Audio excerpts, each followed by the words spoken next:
A história de nosso estado, contada pelas personalidades que fizeram história. Memória Paranaense. Um projeto da Fundação Inepar. O professor, jornalista e conselheiro do Tribunal de Contas do Paraná, João Feder, é o nosso entrevistado de hoje no programa Memória Paranaense. Ele tem mais de 40 anos de atividade como jornalista aqui no Paraná. Professor João Feder, seu pai era libanês, tinha dificuldade com a língua portuguesa e mesmo assim tinha uma obstinação com relação ao estudo. O senhor acha que isso foi importante na sua definição profissional? Sem dúvida nenhuma.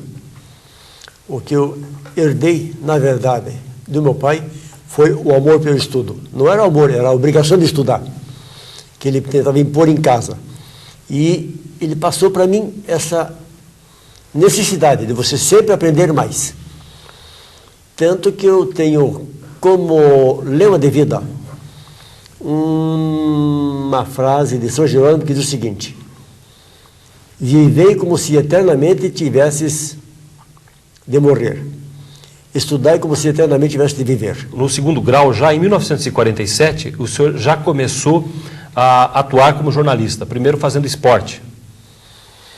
É verdade, eu nasci em Campo Largo, fiz o primeiro grau no Grupo Escolar Macedo Soares e aos 10 anos vim para Curitiba fazer o exame de admissão. Naquela época, entrar no ginásio tinha exame de admissão para fazer o ginásio. E passei a viver em Curitiba, inicialmente sem a família. E, posteriormente, indo e vindo diariamente de Campo Largo para Curitiba para assistir às aulas.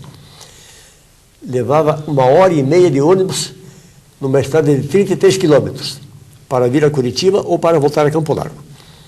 Aí, já morando em Campo Largo, fiz uma relação de amigos em Curitiba, morando aqui em Curitiba, e entre eles o doutor José Cadilho de Oliveira, que era, na época, secretário da Federação Paranaense de Futebol. Gostava muito de futebol, então acompanhava ele também na federação. E, nessa época, foi fundado em Curitiba um jornal chamado Paraná Esportivo, que convidou o Cadilho para ser responsável pela parte de esportes amadores. Esportes amadores não, futebol amador. Futebol juvenil e futebol amador. Na época havia na competição da federação 4 categorias de futebol: juvenil, amador, aspirante e profissional. E o Cadilho ficou encarregado de fazer jornalismo da categoria de amador e juvenil. E me convidou para colaborar com ele. A partir daí eu comecei a fazer jornal. E o Paraná Esportivo foi o seu primeiro emprego, então, um jornal dedicado exclusivamente ao esporte. É verdade. Funcionava na Rua 15 e com um equipamento antigo, mas um jornal bravo da época. E o senhor começou logo depois em rádio, na Rádio Guaracá, que chegou inovando, existia já a B2, existia a Marumbi, mas foi esta rádio que inovou bastante. O senhor estava lá desde o princípio. Trabalhava comigo no Paraná Esportivo o Colombino Graciano, mais tarde deputado, mais tarde secretário de Estado, e ele já era locutor esportivo na Guaracá, e me convidou para trabalhar na Rádio Guaracá. Então eu passei a trabalhar no jornal e na rádio. O rádio naquele tempo tinha uma produção bastante grande no caso da Guaracá, a programação toda aqui local e um sentido bastante grande profissional, de orquestra, de produção. A Rádio Guaracá, mal comparando, porque os veículos são diferentes, foi a Rede Globo na vida da cidade na década de 50 e 60. Tinha orquestra de concerto, tinha orquestra de jazz, tinha conjunto regional, tinha cast próprio, tinha cantora lírica, tinha tenor, tinha orquestra típica de tango, para fazer um programa por semana. Tinha um cast completo. E os seus programas de auditório eram a atração da cidade. Não havia teatro na cidade, Guaíra não existia. E o pessoal disputava os ingressos na fila para assistir os programas de auditório da Rádio Guaracá. As mulheres, inclusive, se enfeitavam, botavam o melhor vestido, até de chapéu, para ir assistir a programação de auditório da Rádio Guaracá.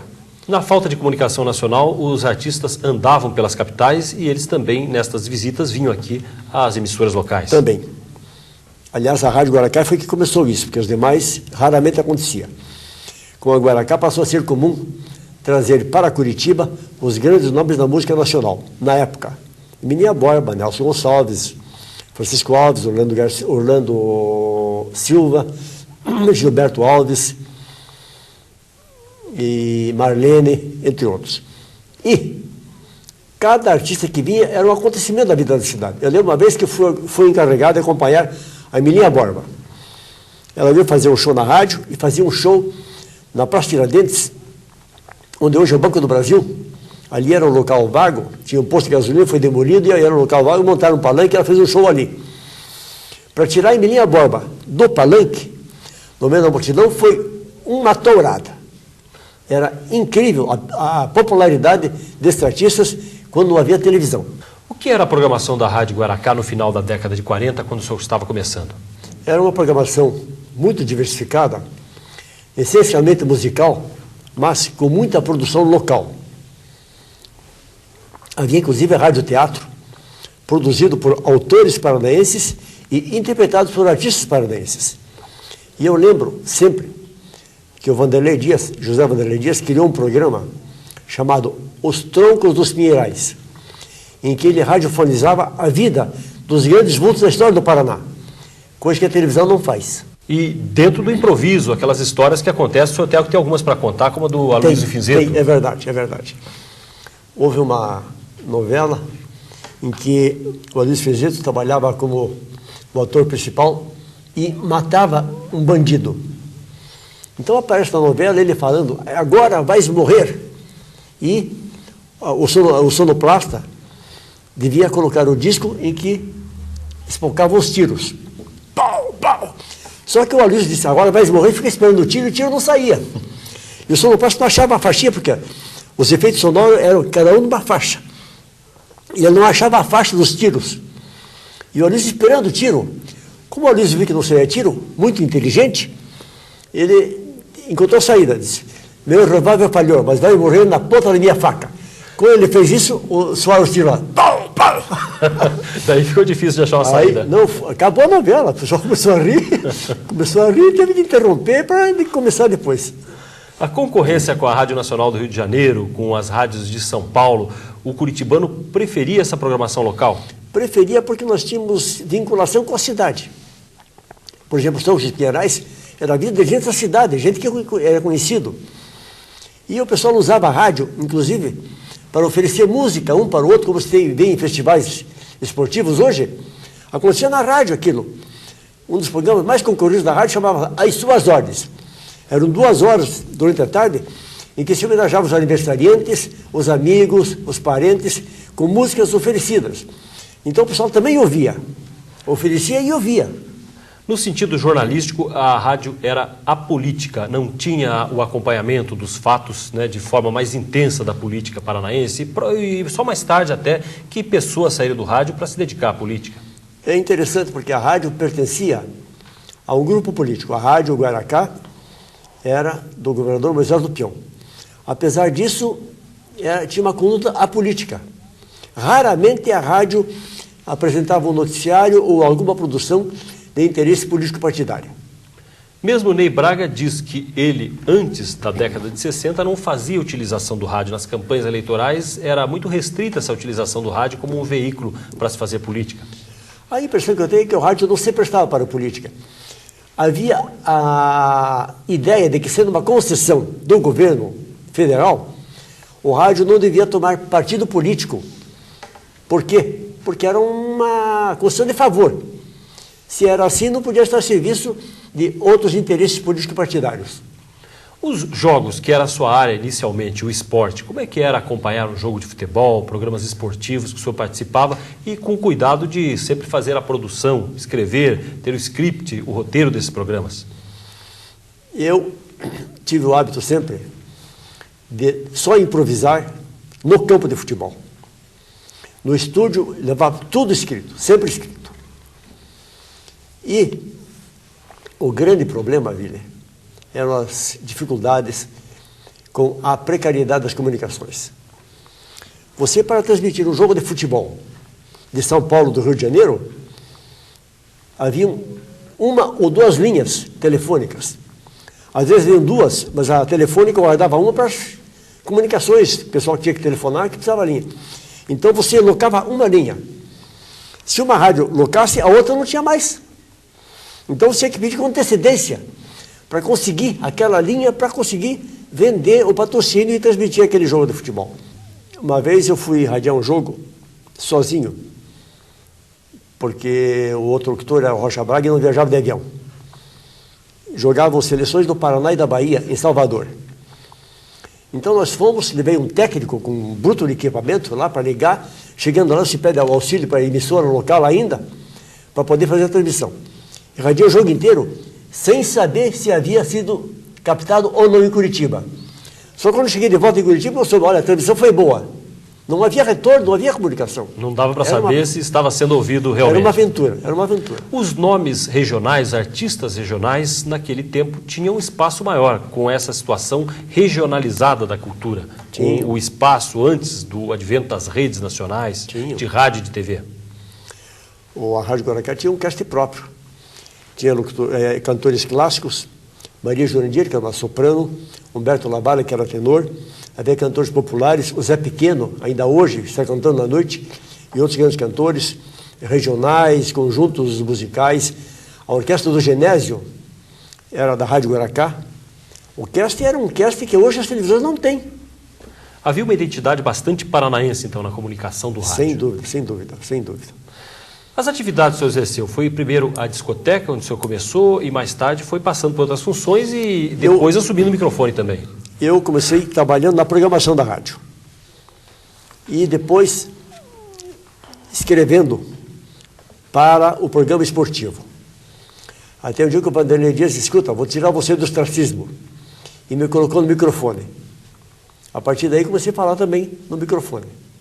Essas pessoas que iam aos shows no auditório da Guaracá, isso era pago, era um acontecimento, então poucas opções de lazer e as pessoas iam até lá. Era um espetáculo, atração da cidade. Agora, o senhor como estudante depois foi para a faculdade e fazia o chá da engenharia? Eu não fazia o chá da engenharia, o chá... O senhor apresentava? Era o chá dançante do Diretório Acadêmico dos Estudantes de Engenharia, que era a tradição do fim de semana de Curitiba.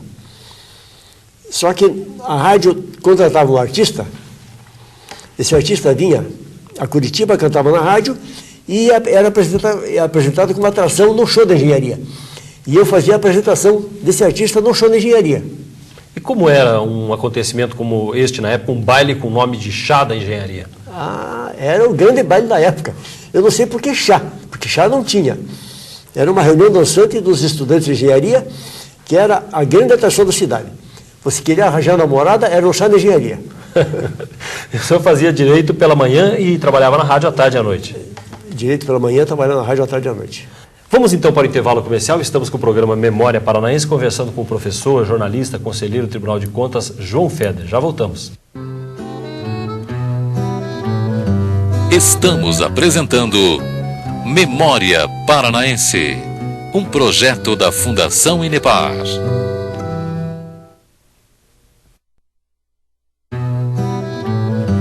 Estamos apresentando Memória Paranaense, um projeto da Fundação Inepar.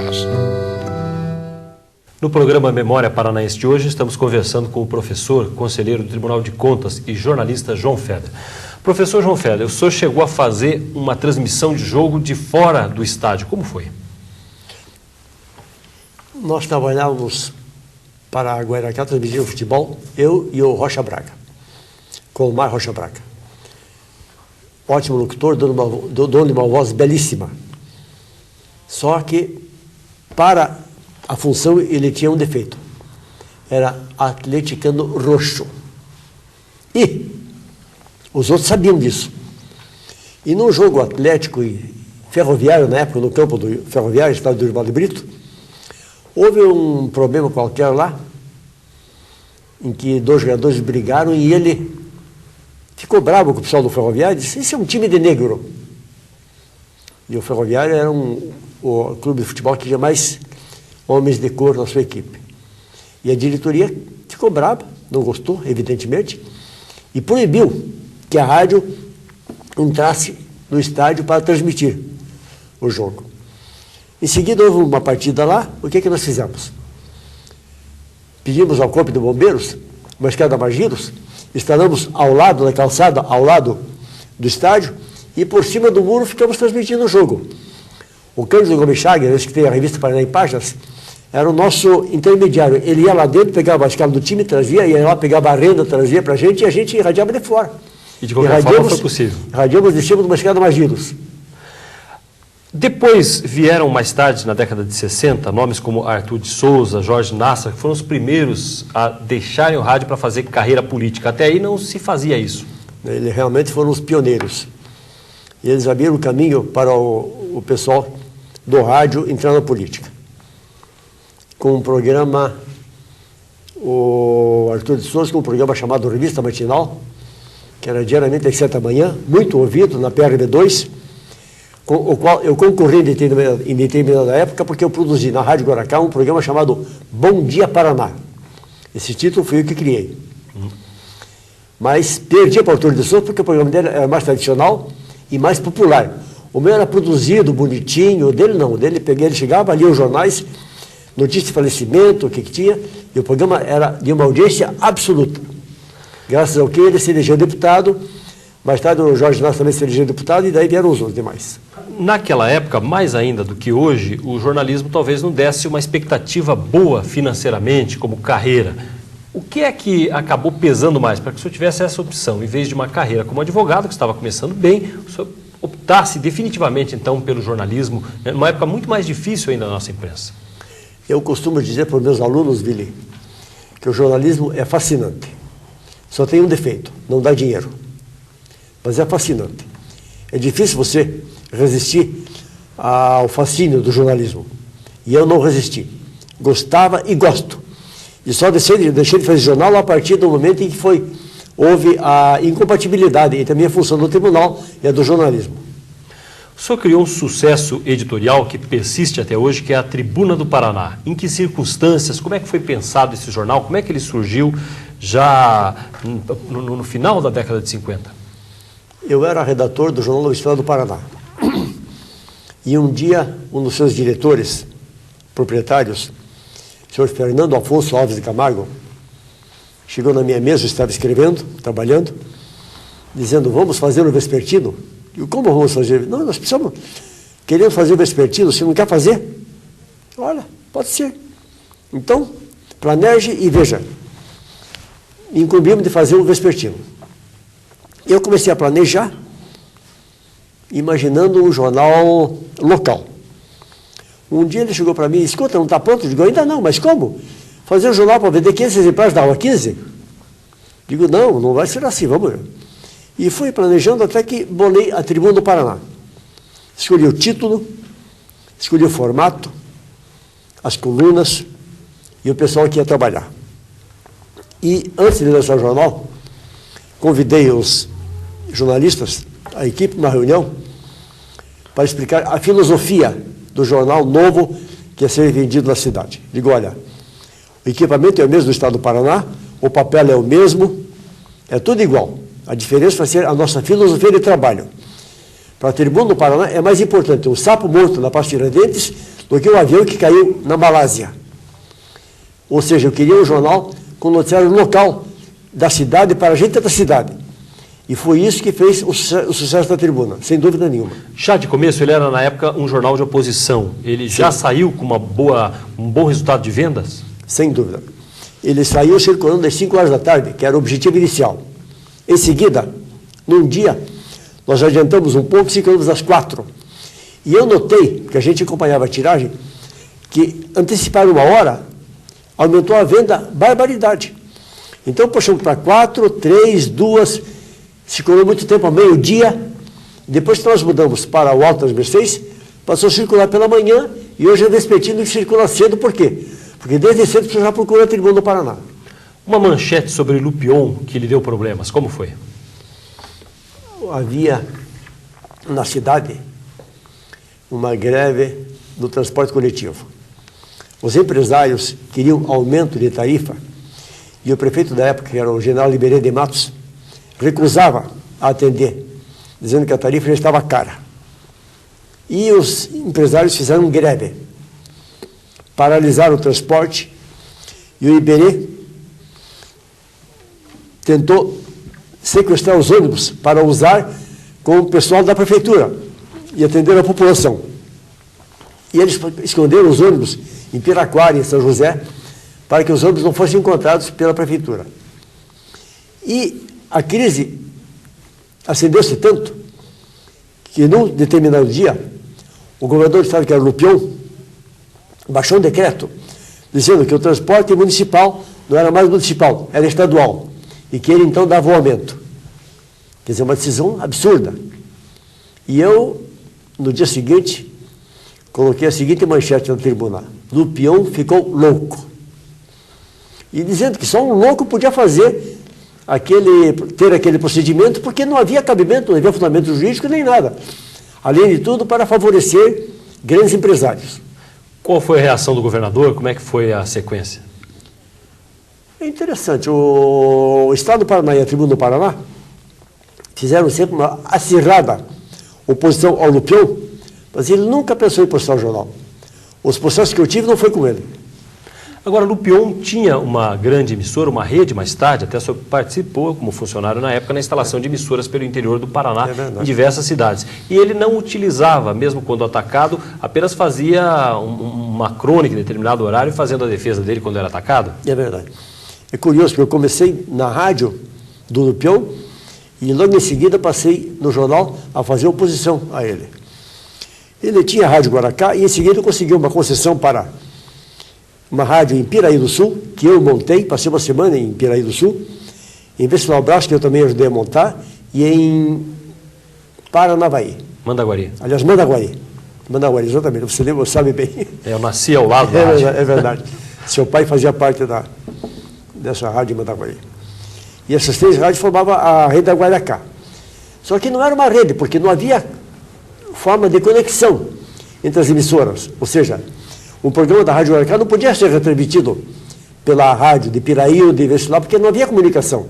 Então, cada rede tinha vida própria, cada estação tinha vida própria, embora pertencessem todas à mesma rede. Como foi a chegada de Paulo Pimentel ao jornal? Mais tarde ele comprou o grupo no começo da década de 60, já antevendo provavelmente uma carreira política. Secretário da Agricultura, comprou o jornal. O senhor estava lá e acompanhou?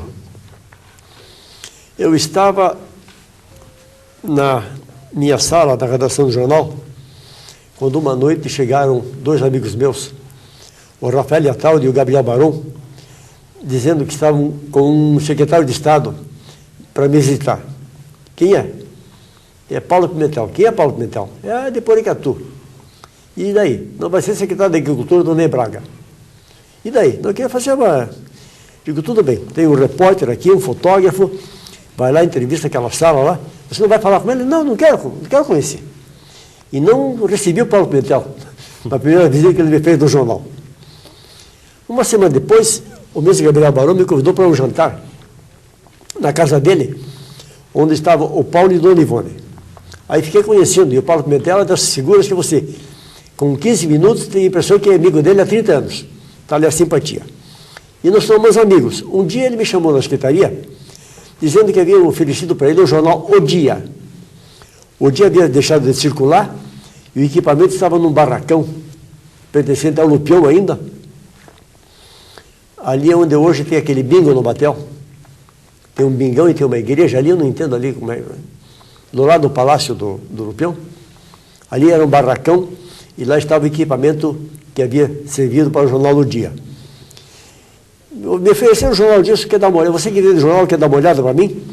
E eu fui lá verificar o equipamento. Voltei e digo, Paulo, aquilo lá é sucata, não vale nada. Você quer comprar o jornal? Não sei, talvez. Por que você não compra o Estado do Paraná? Mas eles vendem? Digo, talvez vendam. Então veja. E eu fui conversar com o Fernando Camargo e com o Dr. Miri para saber se eles vendiam. E eles disseram que vendiam. Por que eles venderam? O Fernando e o Meri eram sócios e os dois somavam 51% de uma SA que era o jornal. Ou seja, Qualquer um dos dois que bandeasse para qualquer outro lado, o que ficasse, ficaria sem nada.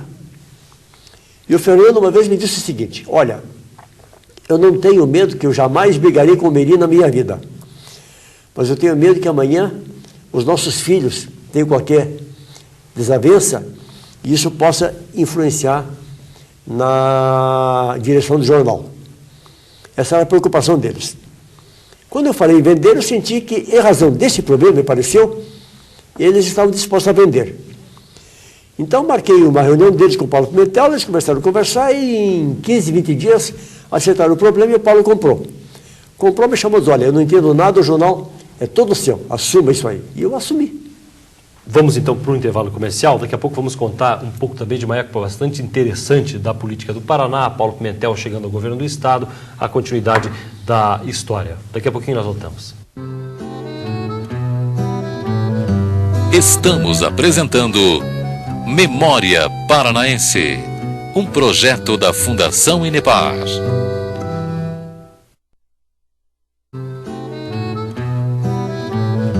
Estamos apresentando Memória Paranaense, um projeto da Fundação Inepar. Jornalista João Feder é o entrevistado de hoje do programa Memória Paranaense. Professor João Feder, contando depois da candidatura, Paulo Pimentel comprou o jornal, já pensava numa carreira política, as circunstâncias do lançamento dele como candidato ao fim do governo de Ney Braga. Não era o nome preferido de Ney Braga, que pretendia o lançamento de Afonso Camargo, mas se criou uma situação com o lançamento que foi feito por Aníbal Cury do nome de Pimentel? É verdade. Em realidade, a candidatura do Paulo Pimentel nasceu em razão do seu trabalho na Secretaria de Agricultura. Por quê? Porque a Secretaria de Agricultura era uma secretaria morta. Nunca ninguém sabia que existia a secretaria. De repente vem um secretário e começa a distribuir touro e fazer...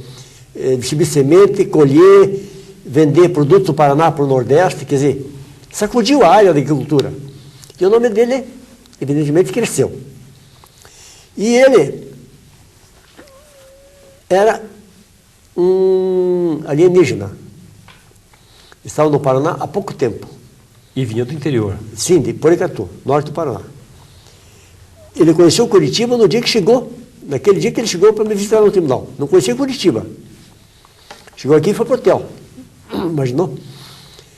E, na época, o partido do Ney Braga era o PDC, que estava na mão do Afonso Camargo, que queria ser o seu sucessor. Mas foi tão forte o trabalho do Paulo Pimentel, cresceu tanto em razão do seu nome estar à frente de um trabalho que repercutiu em todo o Estado, que floresceu como candidato. Só que ele não tinha partido, porque o PDC não lançava o Paulo, não queria lançar o Paulo. Daí apareceu, como sempre, o Aníbal Cury, com um partido chamado PTN, que praticamente não existia.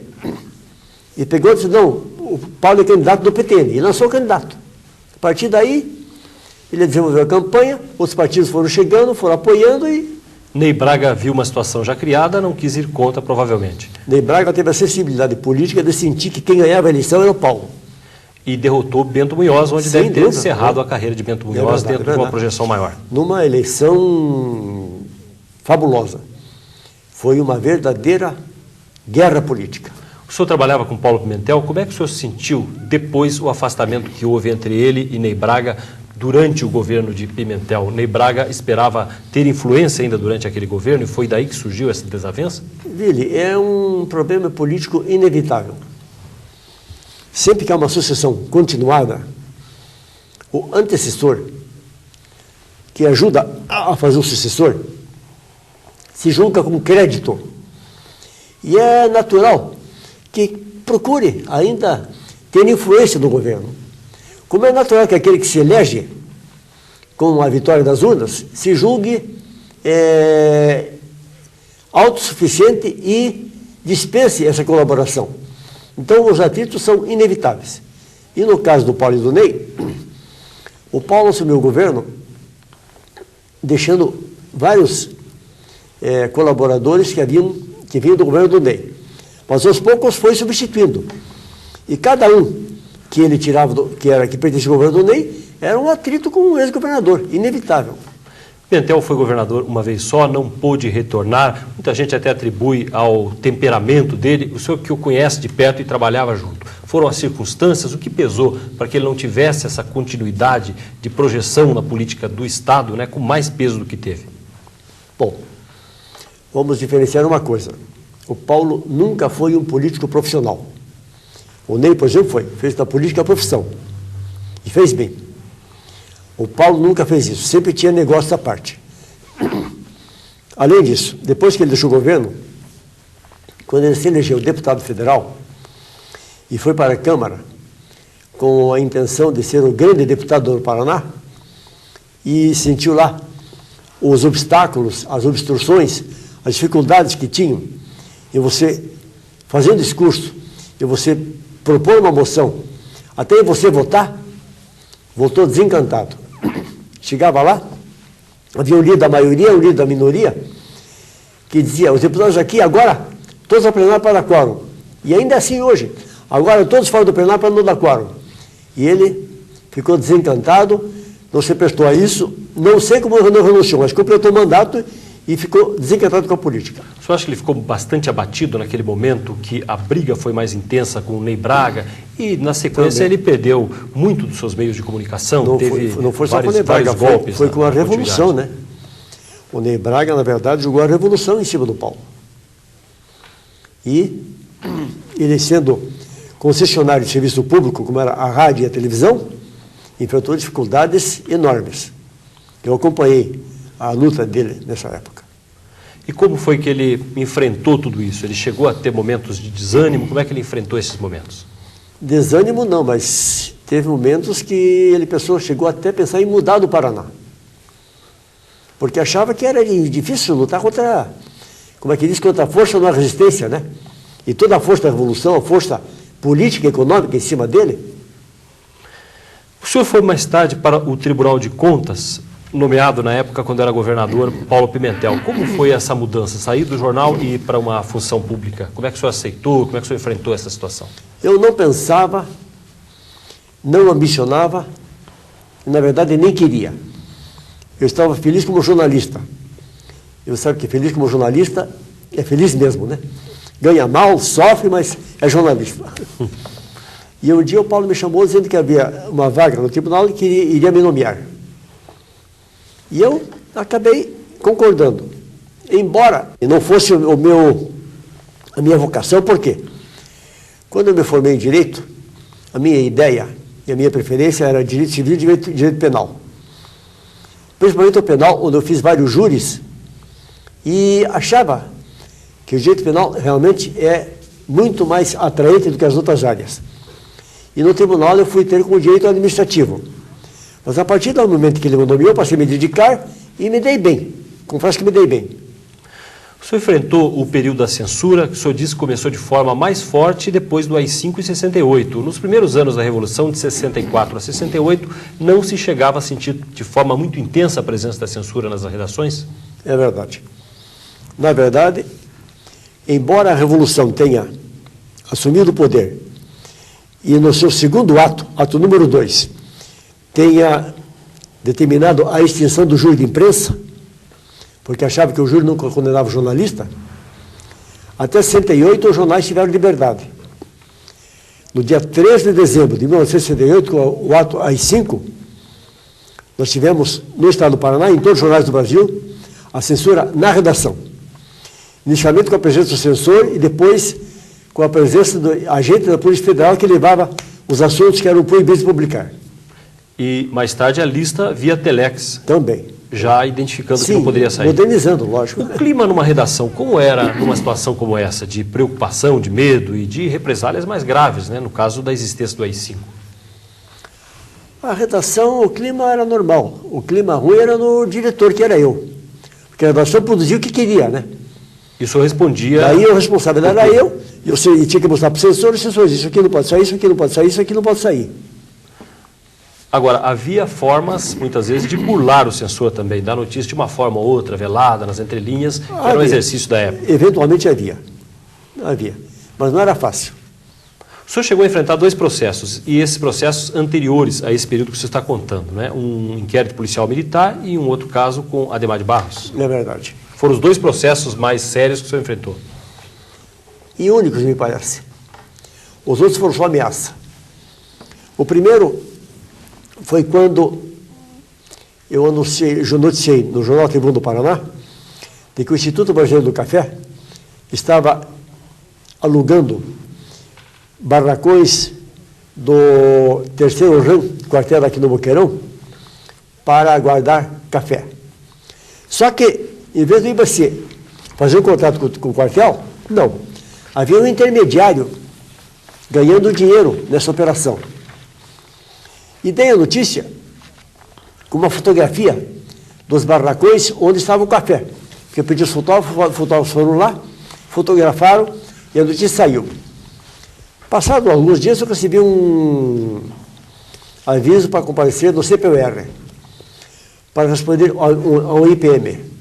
Compareci, fui lá, me apresentei, um coronel me recebeu, peguei lá, um escrivão começou a anotar, escreveu. Eu me identifiquei. O senhor é o responsável? Sim. O senhor que fez a notícia? Foi. Então, anotando tudo, daqui a pouco eu perguntei, coronel, mas a notícia não é verdade? Ele, é. Então, qual é o problema? Diz, não, o senhor não está sendo processado por crime de impeto, está sendo processado por invasão de território militar. Porque os meus fotógrafos tinham entrado no quartel sem autorização. E acabou sendo superado mais tarde. Em seguida, veio a Revolução, esse coronel foi destituído e o processo, acho que sumiu. Não tive uma notícia. O outro foi com o Ademar de Barros, que tinha uma fazenda em Araputi, onde nós denunciamos a presença de trabalho escravo. Ele moveu o processo, mas um bom advogado conseguiu fazer a ação para escrever e eu também fiquei livre do problema. Vamos para mais um intervalo, então. Estamos conversando com o professor João Feder, conselheiro do Tribunal de Contas, jornalista, contando aqui os seus mais de 40 anos de atividade como jornalista. Nós já voltamos com o último bloco do Memória Paranaense. Estamos apresentando Memória Paranaense, um projeto da Fundação Inepar.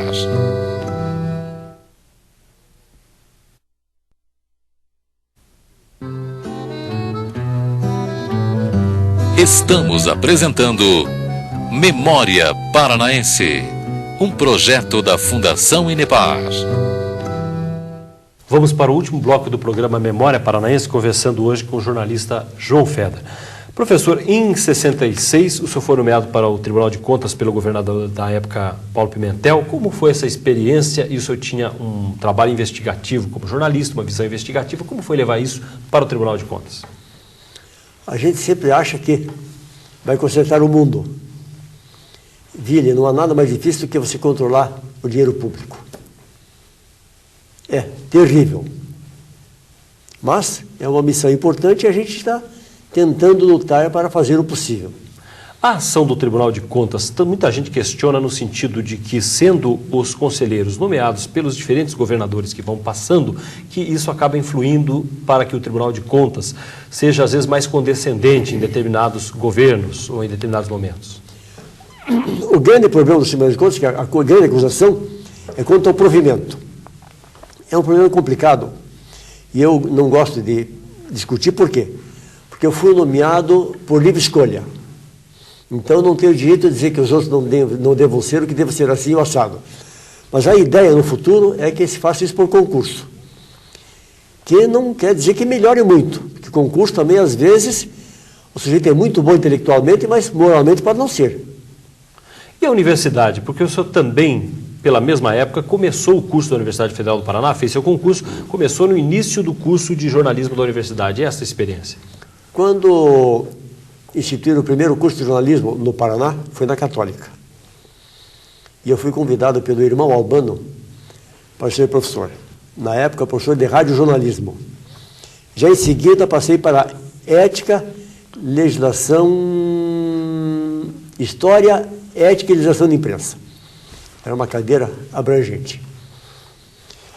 E, em seguida, houve um curso preparatório na Federal, no tempo do reitor Nicolau dos Santos, que queria introduzir o curso, fez um curso preparatório do qual eu participei, eu, Bacila Neto, Danilo Cortes, se não me engano, Ayrton Batista e alguns jornalistas da época.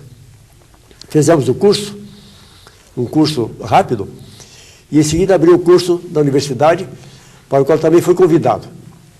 Fui convidado e contratado como regime CLT. Aí abriram um concurso na minha disciplina. E eu fiz concurso em 1965. Veja, Vili, essa aqui é a minha tese, que a universidade transformou, a imprensa da universidade transformou num livro.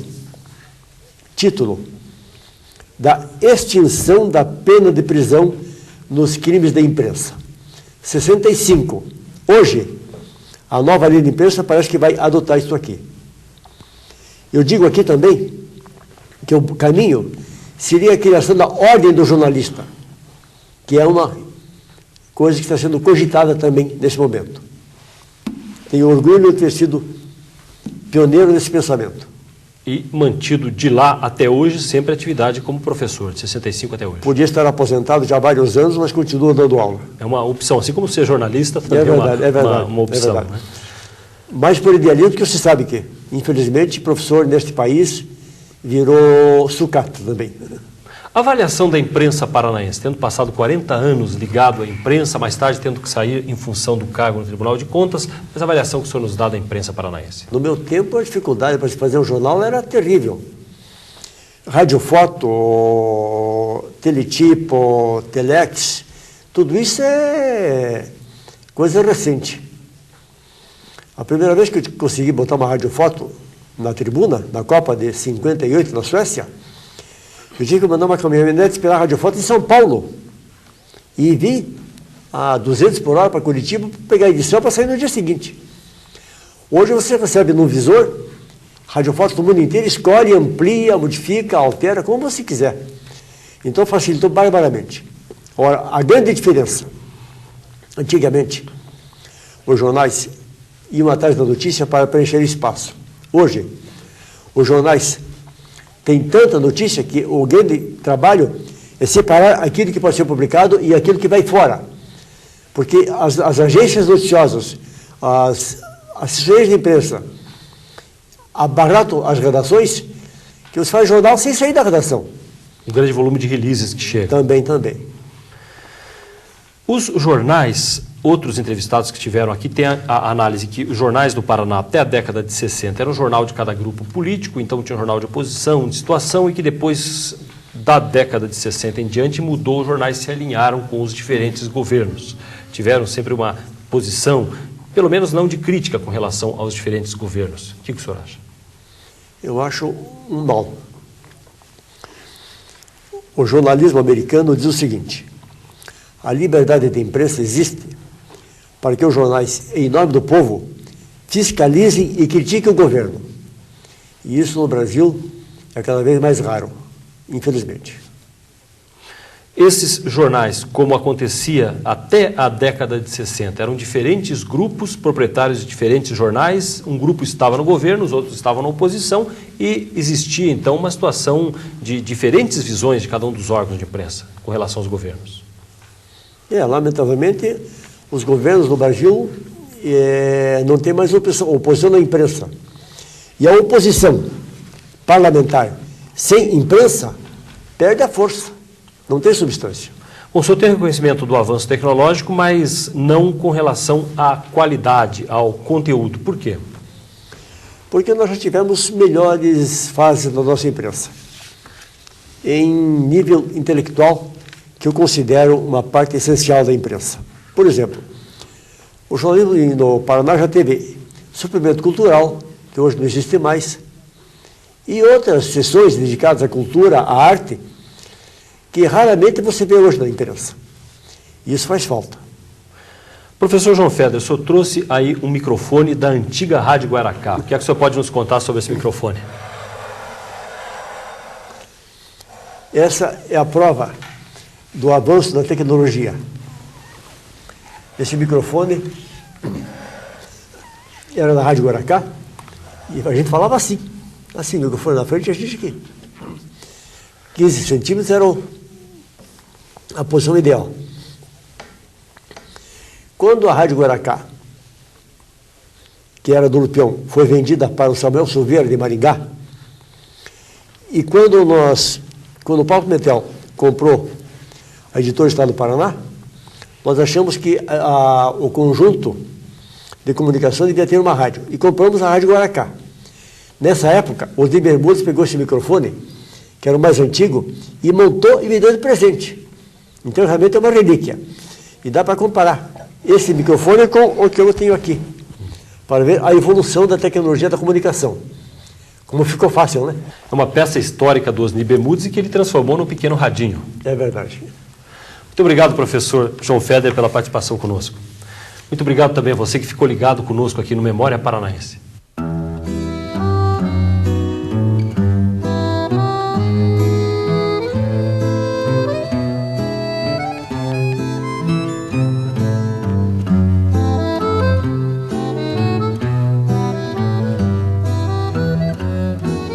Memória Paranaense, um projeto da Fundação Inepar.